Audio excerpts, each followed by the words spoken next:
I want to seek out a challenge. I want to find out where my limits are. I want to find out where there's not enough of me yet.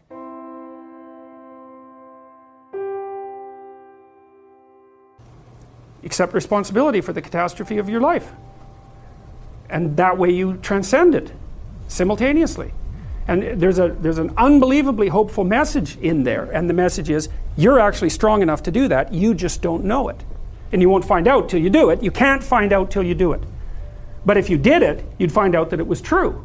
It's a massive risk. It's the ultimate in risks, right? You have to be willing to lose your life in order to find it. It's like, exactly right.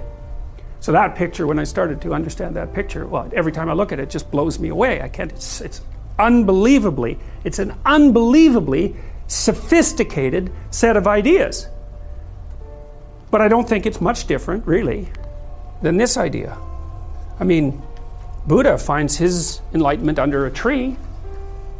It's not fluke that that's the case. That's his natural environment. And he's sitting in the lotus here. The lotus opens up. It's this thing that springs up from the depths. And he sits there illuminated the same way. He's got a halo that's the sun that stands for higher consciousness. And he's transcended by accepting the fact that life is suffering. He's transcended the limitations that are part of mortality. You see that symbol there? That swastika, you see it there? It's reversed. The Nazis reversed it. Well, think about that. I mean, they weren't stupid. Their symbols had meaning. Is what the swastika represented was what this represents reversed. Well, that's a very bad idea. This is the thing that this idea is what enables people to transcend their suffering. And Buddha said, well, don't be too attached to things.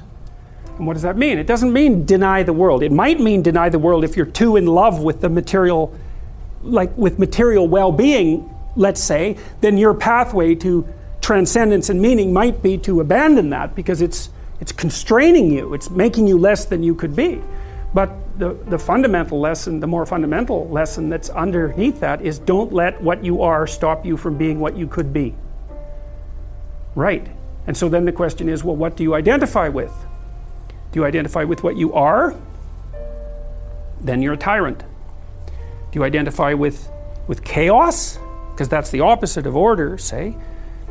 Then you're nihilistic. Well, you don't identify with either of those. You know that they're both necessary. You know that you have to live with both of them, but you identify with the capacity to continually transcend what you are. And then you seek out error. That's what humility is. It's like, I'm error-ridden. It's like, so I want to put myself in a situation where I can discover one of my errors, hopefully not in a way that's going to knock me completely out of the game, right? I want to seek out a challenge. I want to find out where my limits are. I want to find out where there's not enough of me yet.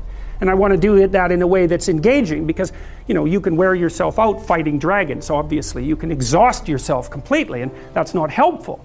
One of the things I learned, for example, when I was coaching lawyers, these were people who had very high-end careers, and so they had an infinite workload. No matter how much they worked, flat out, there was always way more work that they should do. It's a very difficult thing to learn to manage.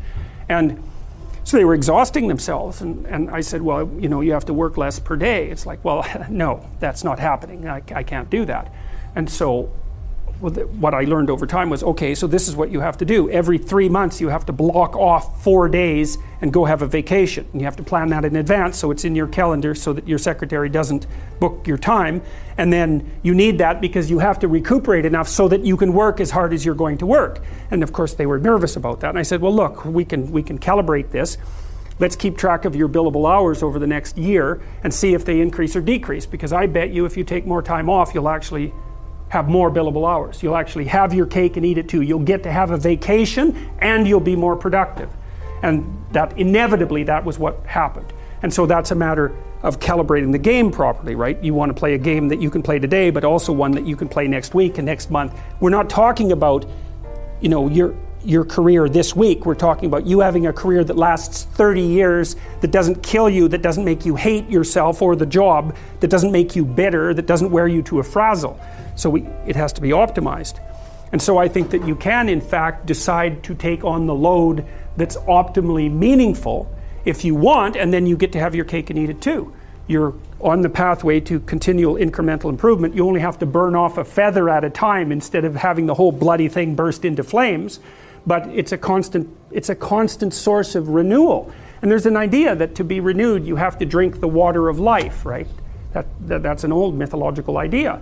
And what's the water? The water of life, chaos is water. Water is chaos. Water is what washes away too much order. And to stay continually, let's say, refreshed by the water of life is to take on exactly the right amount of chaos to make sure that your garden is properly nourished. And I think meaning is actually the marker of that.